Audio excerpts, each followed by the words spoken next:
Բարի երեկո, ինչպես տեղյակ եք, օրեր առաջ սկսվեց Հայաստանի Պրեմիեր լիգայի 2026-2027 թվականի առաջնությունը։ Մենք շարունակում ենք անդրադառնալ առաջնության խաղերի ընթացքում տեղի ունեցած վիճառույց իրավիճակներին։ Պրեմիեր լիգայի առաջնությունը սկսվեց Վան Սարդարապատ խաղով, որի ընթացքում նշանակվեցին 2 11 մետրանոց հարվածներ։ Նախ անդրադառնանք առաջին 11 մետրանոց հարվածին։ Առաջին 11 մետրանոց որոշումը կայացվեց 47 րոպեին, ինչպես տեսնում եք, Սարդարապատ թիմի խաղացողը կատարում է հարված դեպի դարպասը եւ մինչ գնդակը դուրս կգար խաղադաշտից, Վան թիմի պաշտպանը կոպիտ սահմանում է կատարում նրա նկատմամբ, այդպիսով խախտելով խաղի կանոնները։ Հաշվի առնելով այն, որ գնդակը խախտման պահին գտնվում էր դեռ խաղադաշտի սահմաններում եւ պաշտպանը կատարել էր դեղին քարտի արժանի խախտում, մրցավարի կողմից ճիշտ նշանակվում է 11 մետրանոց հարված։ Երկրորդ 11 մետրանոցը արդեն նշանակվեց ի օգուտ Վան թիմի, ինչպես տեսնում եք, հարձակվողը Վան թիմի հարձակվողը մտնում էր Տուգանային հրապարակ եւ Սարդարապատ թիմի խաղացողը չխաղալով գնդակ մեջքից հրում է կատարում մրցակցի նկատմամբ, որով խախտում է խաղի կանոնները։ Մրցավարը գտնվելով ճիշտ դիրքում, ճիշտ է գնահատում իրավիճակը եւ նշանակում է 11 մետրանոց հարված։ Տվյալ իրավիճակում միակ սխալը, որ կատարվել էր, մրցավարի կողմից դա այն էր, որ նա բաց է թողնում դեղին քարտը, քանի որ պաշտպանը ընդհանրապես գնդակ խաղալու փորձ չի կատարել, այլ մեջքից հրել է մրցակցին, տվյալ իրավիճակում նա պարտադիր պետք է ստանար նաեւ դեղին քարտ։ Գանձասար Արարատ Արմենիա խաղի ընթացքում եղան երկու վիճառույց իրավիճակներ, նախ անդրադառնանք առաջի իրավիճակին, երբ 38-րդ րոպեին Գանձասարը գրավեց մրցակցի դարպասը, սակայն խաղադաշտի մրցավարը խաղադաշտում կայացրեց որոշում չեղարկել դարպասի գրավումը, քանի որ ըստ նրա կատարվել էր ձեռքով խաղի խախտում հարձակվող խաղացողի կողմից։ Այնուամենայնիվ, տվյալ իրավիճակում վար մրցավարը միջամտեց եւ հրավիրեց մրցավարին խաղադաշտի տեսադիտում կատարելու։ Կրկնապատկերներում հստակ տեսնում ենք, որ տվյալ իրավիճակում Գանձասար թիմի հարձակվողը ընդհանրապես ձեռքով չի հպվել գնդակին, հետեւաբար գոլը ճիշտ է խփվել։ Տեսադիտումից հետո մրցավարը փոխեց իր կայացրած նախնական որոշումը եւ արձանագրեց դարպասի գրավումը։ Հաջորդ կարևոր վիճառույց իրավիճակը, երբ մրցավարը նշանակեց 11 մետրանոց Գանձասար թիմի օգտին,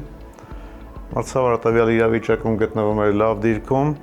այնուամենայնիվ նա ճիշտ չգնահատեց այս իրավիճակը, ըստ նրա Արարատ Արմենիա թիմի խաղացողը չէր խաղացել գնդակ, այլ կատարել էր խաղի կանոնների խախտում մրցակցի նկատմամբ։ Նայելով կրկնապատկերները տեսնում ենք, որ թեկուզ շատ չնչին, բայց Արարատ Արմենիա թիմի խաղացողը խաղում է գնդակ, հետևաբար տվյալ իրավիճակում նրա կողմից ոչ մի խախտում չէր կատարվել։ Այս իրավիճակում վար մրցավարները բնականաբար ստուգել են կրկնապատկերները, այնուամենայնիվ նրանց կողմից միջամտություն չի եղել, քանի որ ըստ նրանց մրցավարի կողմից չէր կատարվել ակնհայտ բացահայտ սխալ։ Համաձայն վար արձանագրության վար մրցավարները իրավունք ունեն միջամտելու միայն ակնհայտ եւ բացահայտ սխալի դեպքում։ Այնուամենայնիվ մրցավարական կոմիտեն դիտելով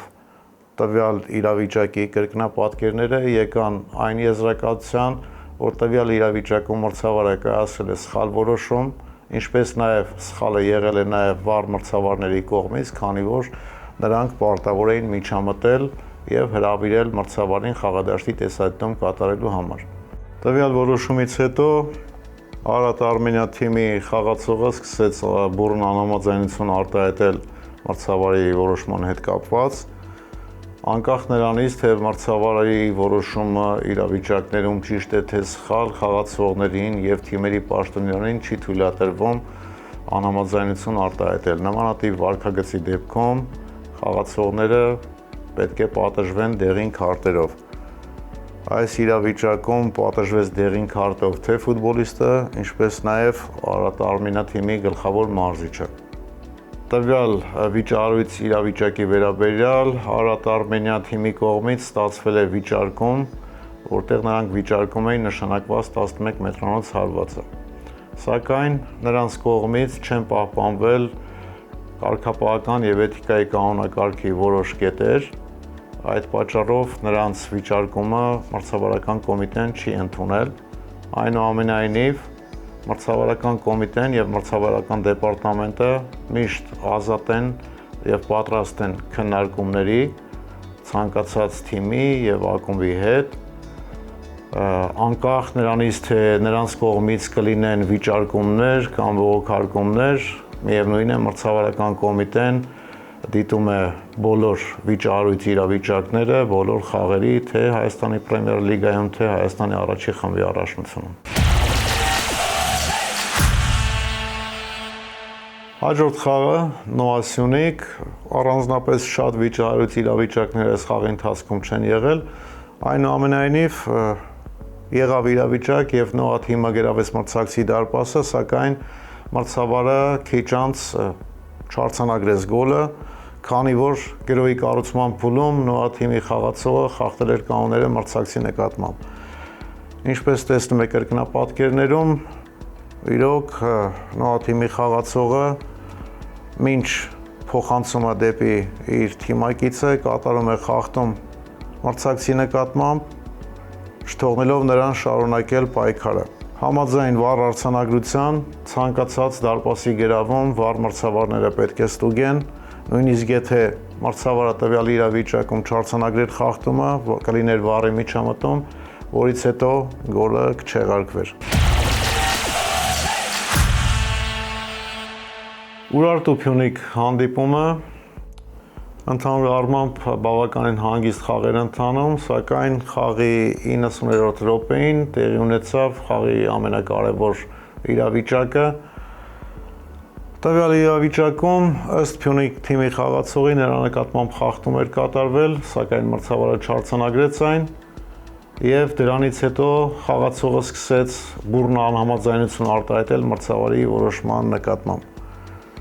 Այդ պատճառով, երբ որ գնդակը արդեն խաղից դուրս եկավ, մրցավարը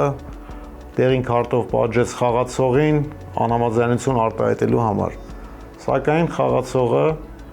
շարունակելով արտահայտել անհամաձայնություն, արդեն գործողությունով, սարկազմով ծափահարելով, շարունակեց արտահայտել իր անհամաձայնությունը, որի համար ստացավ երկրորդ դեղին քարտը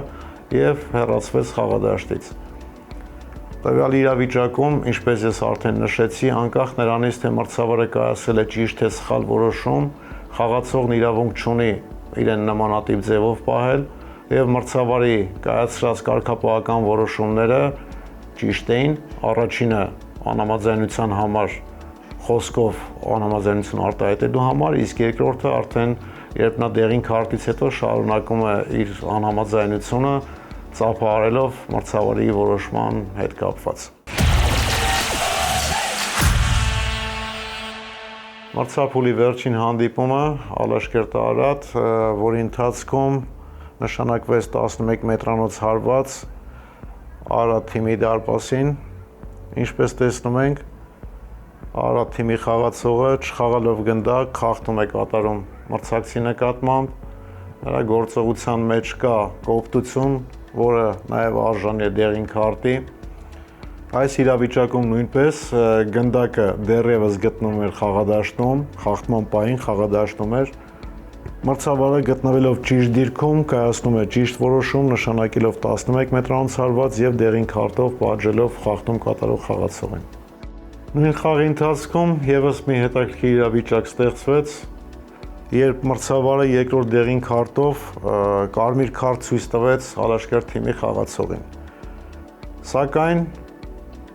տվյալ իրավիճակում վառ մրցավարների կողմից եղավ միջամտություն եւ նրանք տեղյակ պահեցին մրցավարին, որ ըստ նրանց կարծիքի տվյալ իրավիճակում խաղացողը չէր կատարել դեղին քարտի արժանի խախտում, այդ պատճառով մրցավարը հրավիրվեց խաղադաշտի տեսահետում կատարելու, որից հետո չեղարկեց իր կայացրած նախնական որոշումը, հետևաբար խաղացողի երկրորդ դեղինը, ինչպես նաև կարմիր քարտը չեղարկվեցին։ Նմանատիպ իրավիճակներում նախկինում վառ մրցավարները իրավունք չունեին միջամտելու,